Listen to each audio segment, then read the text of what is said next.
Good morning. Welcome to our webinar about work comp. Let's talk about the underwriting aspect of work comp. My name is Renee Augustini. I'm CEO of CID Insurance Programs, and I want to welcome you to the webinar today. Our speakers and trainers and specialists in work comp. First will be Cesar Serrano, who's our new business underwriter. Good morning. Lexi Goldspring, our renewal business underwriter. Hi, everyone. And Jacob Cole, who's our marketing specialist, and he'll be behind the scenes making sure that you guys are well taken care of. Say hi, Jacob. Hello, everyone. Okay, so let's find out what we're going to be doing today. As you know, any one of you have attended our webinars, but if not, we have to mute everyone because there's too many of you and we all can't talk at the same time. So, but you'll be able to hear, but not speak. But your questions and your feedback and thoughts are really important to us. So you guys see the chat room on the right-hand side on your screen. Please, at any time during the webinar, type in any questions that you have, and we'll answer them as we go. Your questions are important. And then at the end, we'll do a short survey, and we really want to know how your feedback on how we did and what we can do better. So let's talk about our objectives for today. Now, it's learning. I've been in the business a long time, so brokers definitely write, a lot of package policies, but not all insurance brokers that write commercial dabble in workers' comp. So it's really important to have a better understanding of workers' comp underwriting so that you get over any fears that you might have. And for those of you that are writers of workers' comp, it's always better to learn more so you can be more successful with your quoting. And that's exactly what I want to do in bullet number 2, which is to help you be more successful with obtaining competitive new business quotes, and then thus talk about the secret to making a good workers' comp new business presentation, and then Lexi's going to talk about the renewal process and how to increase retention. Which once you get the new business on the books, you want to keep it. That's really the key to success. And then she's going to talk about some simple renewal business tools that you can use that will make you more efficient. So let's get started. Okay, Cesar is going to start with our new business underwriting tools, and he's going to talk about how important the class of business is and that description of business operations, why it's so important to have that down. Thank you, Renee. Yeah, it's definitely, to really kick things off with your insured that you're trying to quote the business with, is you really want to get to know what they're doing.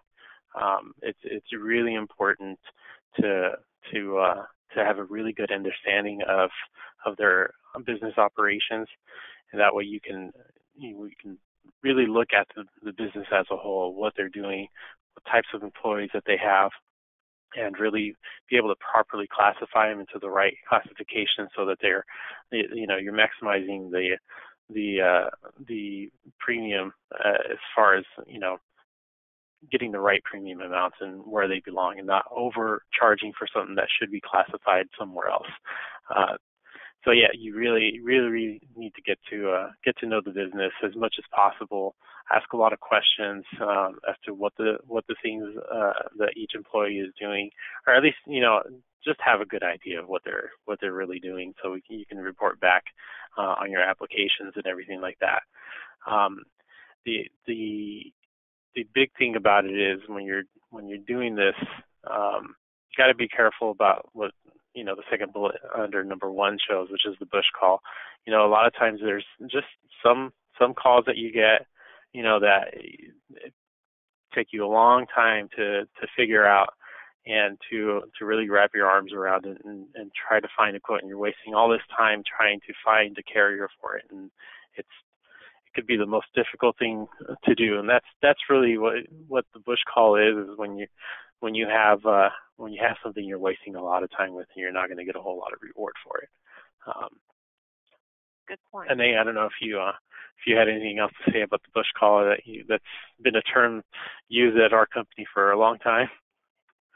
No, it's when incoming calls tend to be the culprit of that, when you are receiving calls from the outside where you're not marketing for what the type of business that you do want to write. And a bush call is usually someone who's called a lot of brokers already, trying to fit something, a square into a circle, and it's not going to fit pretty much anywhere. And so as you said, it's a waste of time. Yeah, so, definitely. but I'll let you talk about new ventures. Yeah. New ventures are, we do welcome new ventures. I do a lot of new ventures. It's not something to shy away from. I know a lot of people, the initial phone call I get is, can you do new ventures? Is it something that you can do? And I say, yes, for the most part, yes, we can do it. It does depend on the type of business it is, but in general, yes, we do a lot of new ventures, from restaurants to manufacturing, wholesale, retail stores, and some artisan contractors as well. Now, depending on the type of risk it is, but I may have some limitations as to what carriers I can go to, but a lot of them, and especially now, I think a lot of them are more comfortable with writing new ventures, as before, they really wanted to stay away from them, and only certain carriers would want to do them. So now I think a lot of them have opened up to the idea of the new venture, and that it's not as scary as they might think. But it really depends on the type of class that it is. What about lapse of coverage, Caesar? Lapses in coverage, I can entertain those as well. It really depends on the situation, but I really want to stick to within about 30 days to be able to maybe fit that somewhere with one of our markets. It's really, you don't want to focus on lapses in coverage all the time, but the occasional one that comes across and they have a decent reason as to why they had a lapse in coverage. Maybe an accountant kind of dropped the ball and they're no longer with the company or working with that company, and they missed a bill or something like that, and that kind of caused that lapse in coverage. Then that's a little bit easier to explain to a carrier to want them to want to write the risk. The next thing. Go ahead. No, it's amazing how lapse of coverage has become more commonplace with carriers, which is a shock with me, having been in the industry a long time. It really has. Even with multi-states, it is something that we do right. It's really a lot easier when you have multi-state, when it's your domiciled state plus your neighboring state. Those are much easier for a carrier to understand and to be more willing to write. The other one would be if they're doing traveling a lot to other states across the country.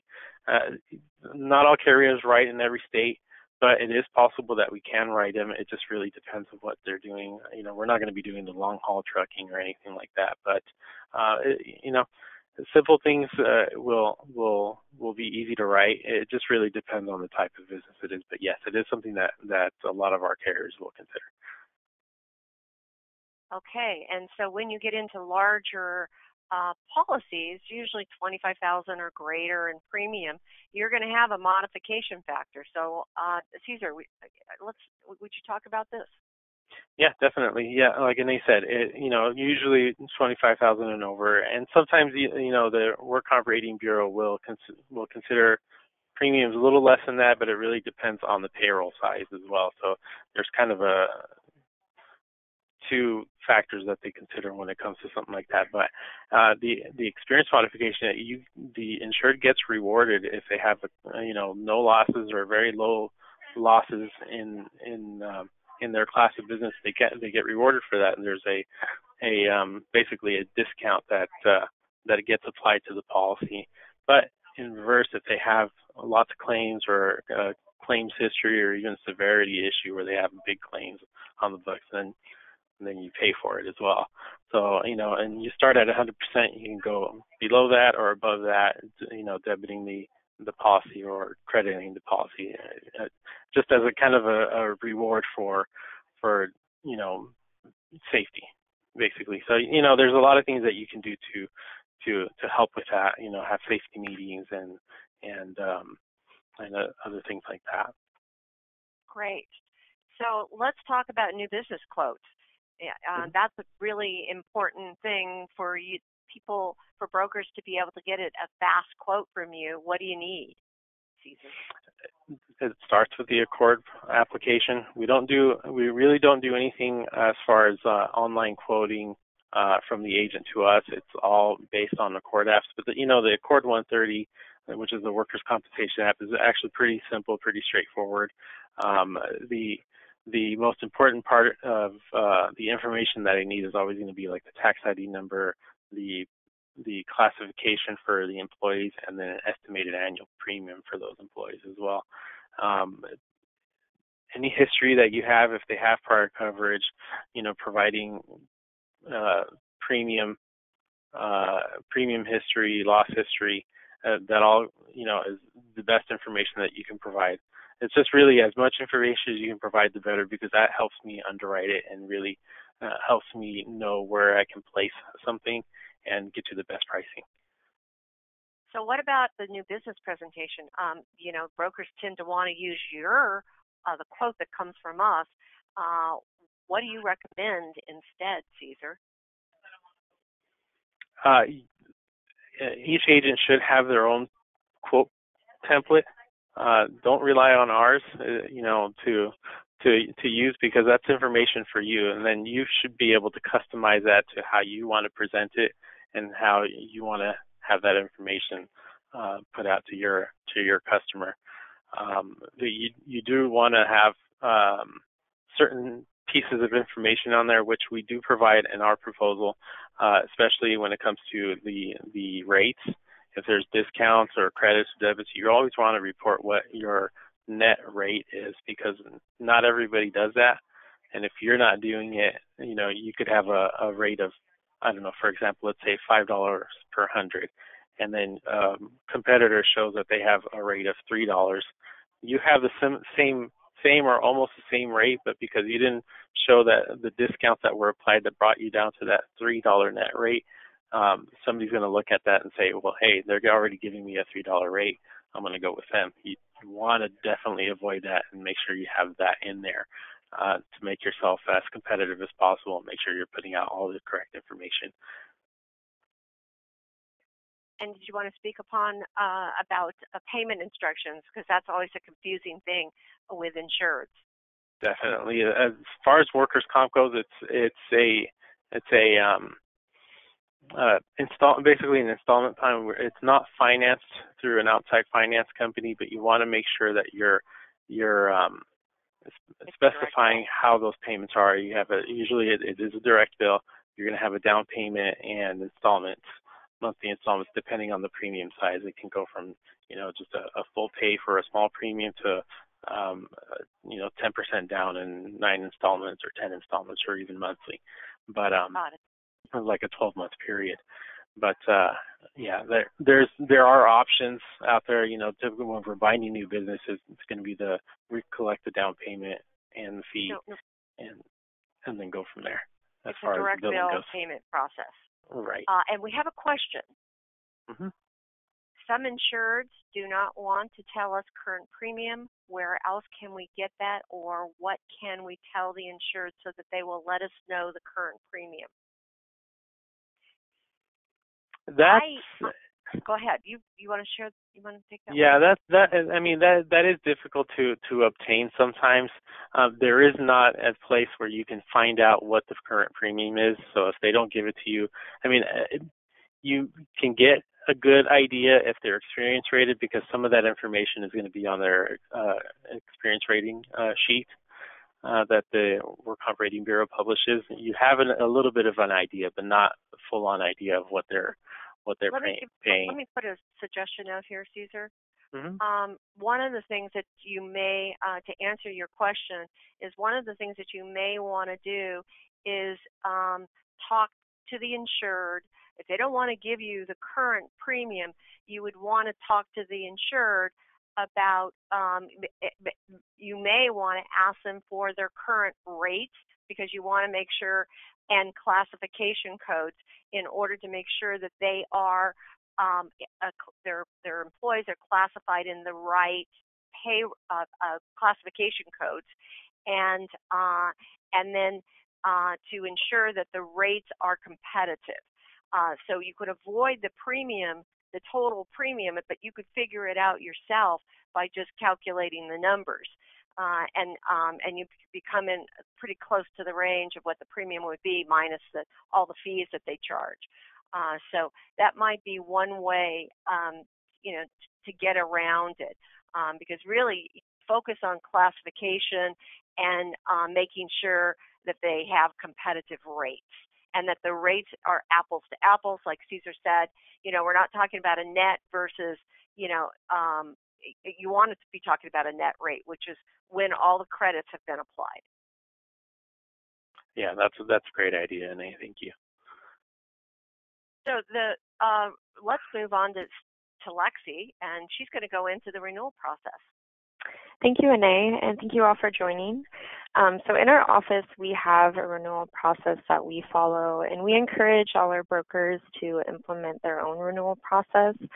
Just to properly manage renewals, you always want to manage renewals monthly by expiration date, and I'll go over this a little bit later in detail, but success of your renewals is going to come from having an organized renewal structure. So you definitely want to enforce one. We use a process called 60-30-10 renewal process, and what that means is basically we begin our process of review 60 days in advance from the effective date of the policy. And that review, it includes verifying payroll, addresses, ownership, and we also take in consideration remarketing with another carrier. So we do market our accounts to other carriers to find the most competitive quote for the insured. So also you, 60 days prior, should inform your insured you'll be working on the renewal, request that updated information from them, and then let them know that CID will be marketing their account around to find the best premium. And when you're confirming that information with the insured, you always want to make sure to verify operations and find out what the employees are doing exactly to ensure that they're correctly classified. So if the insured doesn't disclose that information, it could affect the policy, and then that account could be non-renewed by the carrier at the effective date. So it's very important to verify all that information. And then 30 days before the renewal date, we will present the most competitive carrier with a summary of the work that we did, or we may send you a couple options if they were close in premium. So at this point, the broker, you would want to present renewal terms to the insured, and they will have 30 days to review and make any changes in payroll or anything that needs to happen. And then lastly, we know people get busy, so we do send a 10-day reminder informing you the renewal is approaching. And if you're using an expiration report, you'll be monitoring your own, so you'll be aware when it's coming up for renewal. So you can expect this entire process from us, the 60-30-10. And then when tracking renewals, you'll know when policies renewed or do not renew, but when you utilize an Excel sheet, it is very resourceful to get the total month of PIF, which is policy in force, and the total month of premium.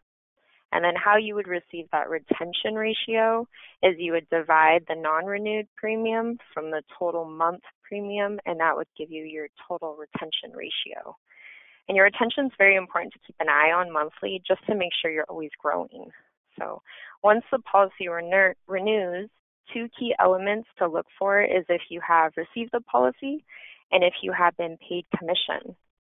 So issued and paid are super important, and we can go ahead and move on to that expiration report that I mentioned earlier. And can I stop you just for a second, Lexi? I think yeah, we've definitely. got we have a couple questions that I'd like to take a moment and answer. The first one I have here is, what is the most important? And I didn't get quite the word. I was assuming the most important thing when talking to a prospective client. What do I ask as the first thing to note as I ask for their business? And I'm going to take this one. I've retailed commercial for years, and then I've been a wholesaler for many years, so I've seen both sides of it.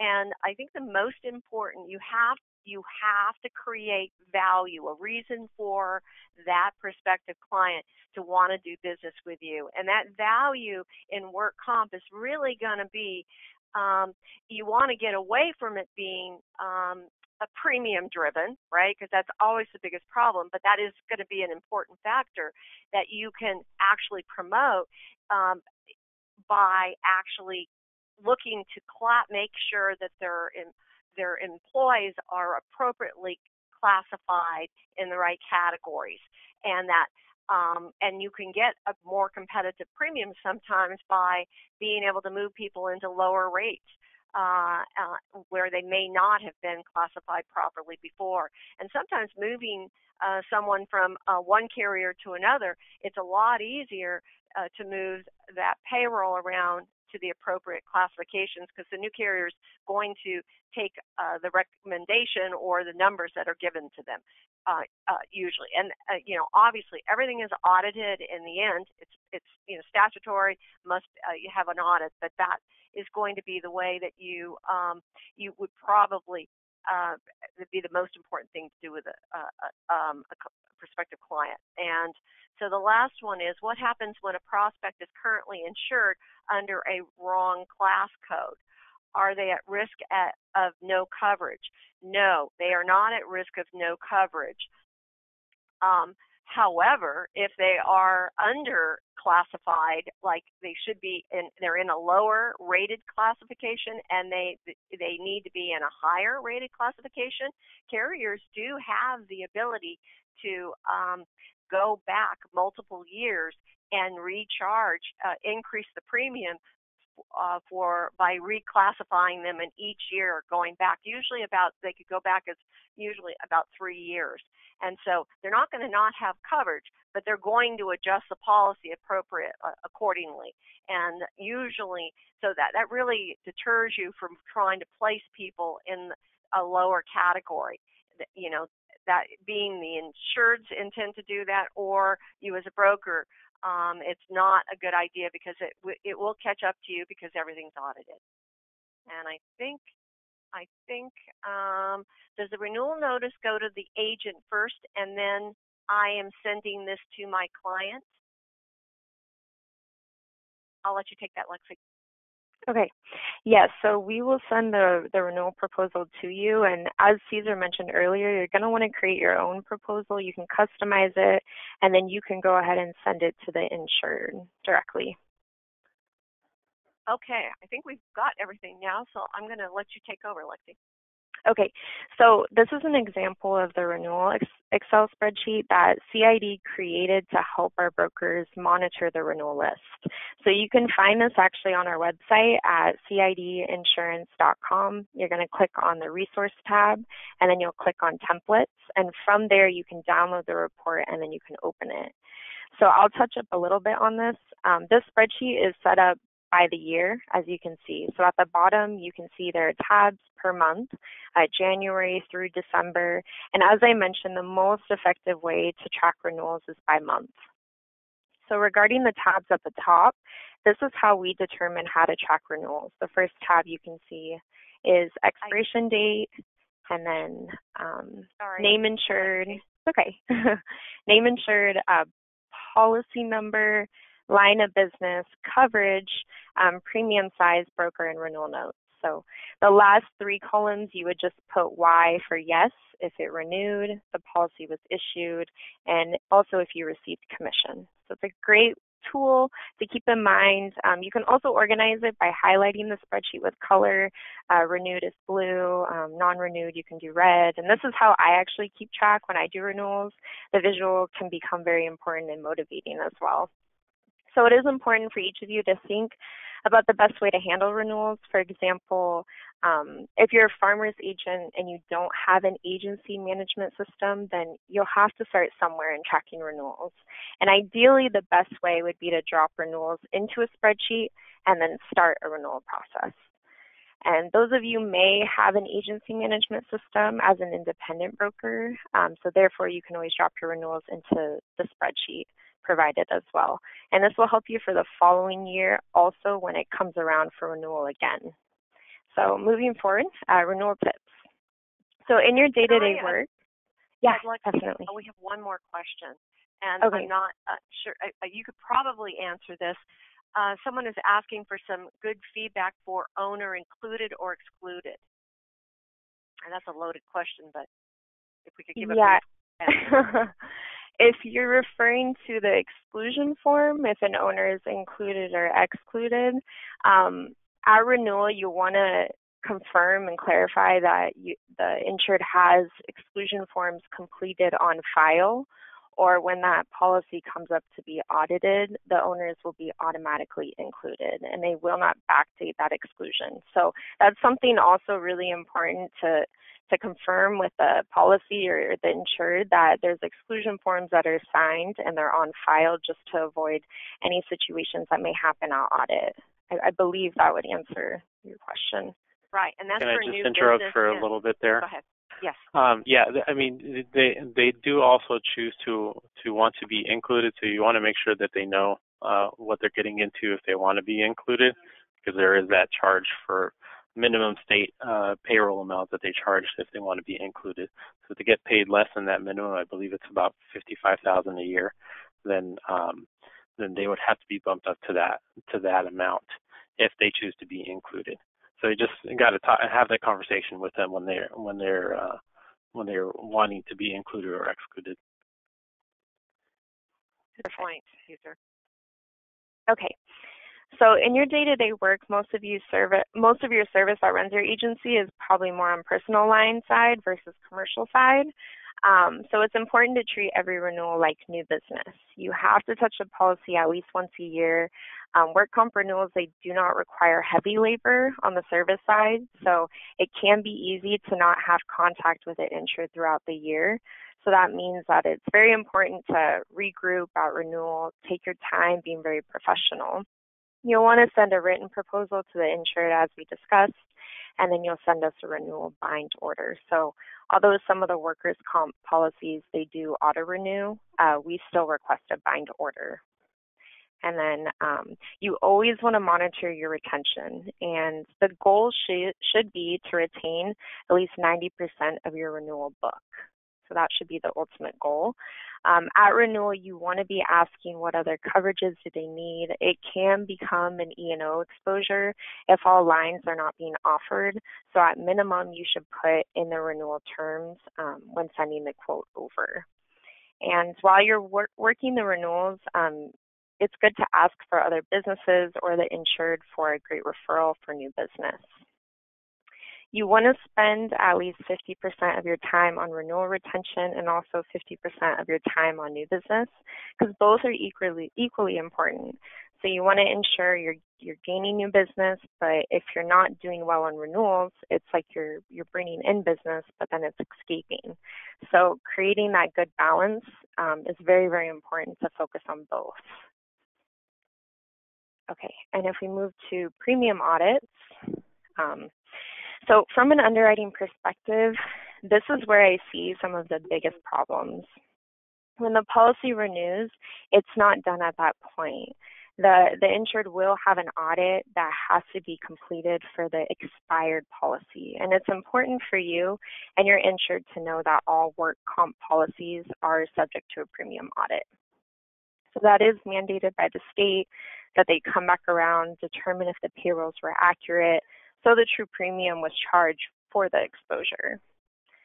So once that audit is issued, based on what the insured reported, the insured is going to either receive a refund or they're going to owe additional premium. And that means that you may either earn commission once that audit is completed, or you will owe commission back.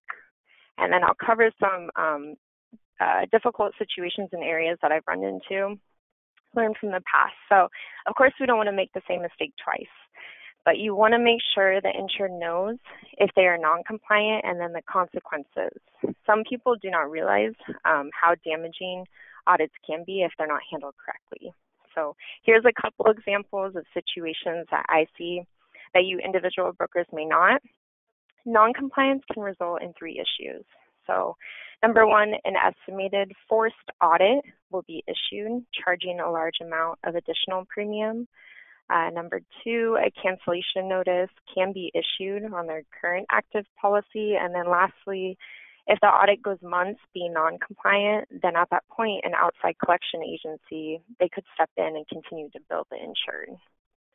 So I'll give you a quick example. We recently had one of our policies go into audit non-compliance. And when the assigned auditor processed the audit, they put all of their payroll in the higher rated class code because the insured was non-compliant. So even though there were lower rated class codes on the policy, the auditor ended up putting all the payroll in the higher class.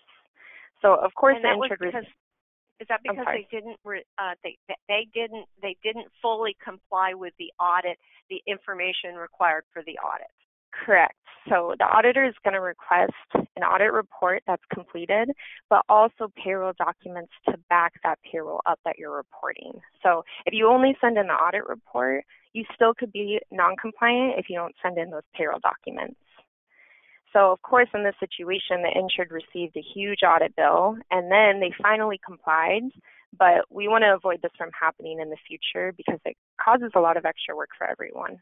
So we always want to keep in mind, if the insured receives an estimated audit, all the insured has to do is comply at that point. So as I mentioned, they're going to have to fill out that audit report, send it to the carrier with supporting payroll documents, and then at that point, the estimated audit will be revised. So basically, moral of the story, just make sure the insured complies with all documentation requests and be very proactive with the insured when we forward the audit compliance reminders. And this concludes the entire renewal process. Excellent. Well, thank you both, Caesar and Lexi, for doing a great job today. If you have any additional questions, please type them in now. And if we sign off, we'll certainly get back to you because we can still see your questions and grab those. So if you want to write some new business with us, contact Caesar. You've got his email and his direct line right there. And you can submit any work comp applications today to submissions@CIDinsurance.com. And please take our survey. We will be sending out a workers' comp template and a marketing piece for workers' comp that you can put your name on and market, to your package policies. Because remember, whoever's got the package, somebody else may have the work comp, and you're always at risk of losing what you have. So go after the work comp and do it at renewal. Do it with your renewal. So send our marketing piece out and get some quotes going. So thank you so much for joining us today, and we look forward to doing business with you. Oh, sorry, we have a question before we sign off. What is the turnaround on a new business quote? It depends, but typically it's within about a day or so, unless underwriting has to take a little bit more time than it would take a little more time. But yeah, anything a little easy, small policy premiums, yes, those take a lot less time. Okay, and then do we have markets for foreign workers' comp? I'm not thinking we do, but you're the expert, Caesar. No, we don't, unfortunately. That's an international exposure that gets very complicated. So we apologize, but we're mainstream in the United States. Any other questions? Thank you so much for joining us. Have a great day. Thank you, everyone. Thank you.